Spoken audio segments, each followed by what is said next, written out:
नहमदुहु व नसल्ली अला रसूलिहिल करीम। एक सवाल हमारे पास है, अगर कोई शख्स इस तरह का जुमला बोले कि मंदिर और मस्जिद एक ही है, एक ही है, तो ऐसे शख्स के हवाले से क्या हुक्म है? देखिए, मंदिर और मस्जिद को एक ही कहना, अगर किसी शख्स ने एक ही कहा तो ऐसा शख्स दायरा इस्लाम से खारिज हो जाएगा। देखिए, मंदिर ये तो शैतानी जगह है हिंदुओं की, यहाँ शैतानी काम करते हैं। मस्जिद है, ये पाक जगह है, अल्लाह ताला की यहाँ इबादत होती है। मस्जिद अल्लाह का घर है, मतलब यहाँ अल्लाह की इबादत होती है।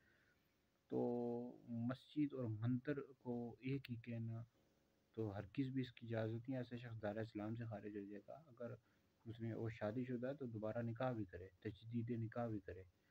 तो बहरहाल इस ऐसा जुमला बोलने की हरगिज़ भी इजाज़त नहीं है। और ये जुमले लोग इस तरह के बोलते रहते हैं कि मंदिर, मस्जिद है, चर्च है और ये सब एक ही हैं। माज़अल्लाह, इस तरह के जुमले हरगिज़ भी नहीं बोल सकते जी।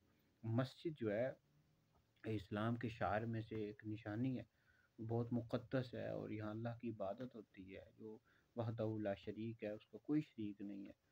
और नबी करीम अलैहिस्सलाम अल्लाह रब्बुल इज़्ज़त के आखिरी नबी हैं। तो बहरहाल ये शैतानी घर हैं, तो इनको मस्जिद के बराबर ला कर खड़ा कर देना कि एक ही हैं, तो ऐसा शख्स दायरा इस्लाम से खारिज हो जाएगा, दोबारा कलमा पढ़े।